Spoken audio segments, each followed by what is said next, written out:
శ్రీ దామోదరాష్టకం. దీనిని ప్రతిరోజు ముఖ్యంగా కార్తీక మాసంలో పఠించడం ద్వారా ఆ దామోదరుని ఆశీస్సులు పొందవచ్చు. సింధుదేశోద్భవో విప్రో నామ్నా సత్యవ్రతస్తుదీః విరక్త ఇంద్రియార్థేభ్యస్త్యక్త్వా పుత్రగృహాదికం వృందావనే స్తుతః కృష్ణమారరాధదివానిశం నిస్రస్తత్యవ్రతో విప్రో నిర్జనే వ్యగ్రమానసా కార్తికే పూజయామాస ప్రీత్యా దామోదరం నృపా తృతీయేऽగ్నిశ్చతుర్భుङ्क्ते పత్రం మూలం ఫలం తథా ఏవం భావ సమాయుక్తో భక్త్యా తద్గతమానసః పూజయిత్వా హరిం స్తౌతి ప్రీత్యా దామోదరాభిధం.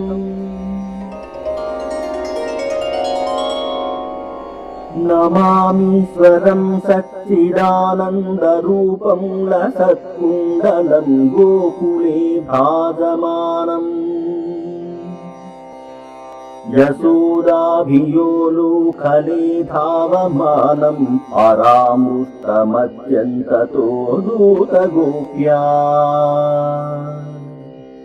రుదంతం ముహుర్నేత్రయుగ్మం రుదంతం కరాంభోజయుగ్మేన సాతంకనేత్రం ముహుశ్వాసకం పత్రిరేఖాంకకంఠం శ్రితం నౌమి దామోదరం భక్తవంద్యం.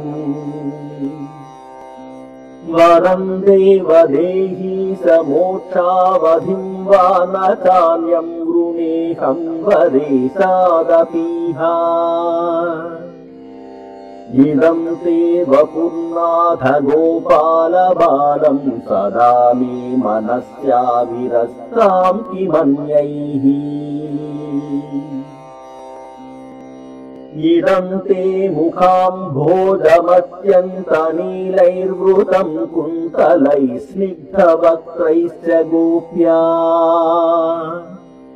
ముహుశ్చుంబితం బింబరక్తాధరం మే మనస్యా విరస్తామలం లక్షలాభైః.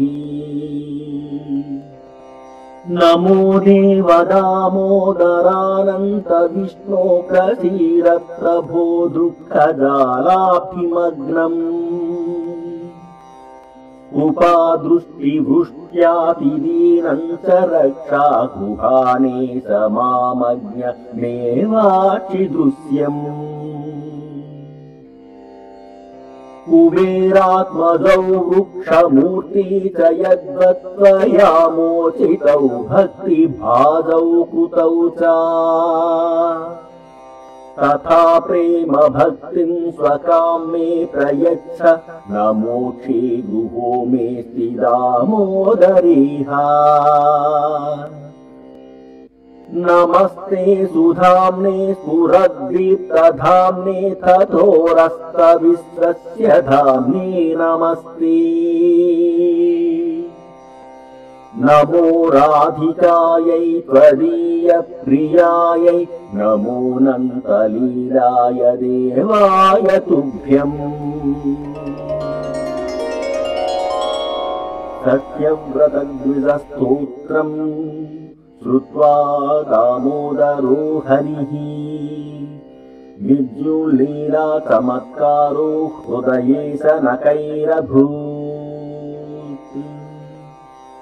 ఇతి శ్రీ మహాపురాణే సత్యవ్రతకృత శ్రీ దామోదర స్తోత్రం.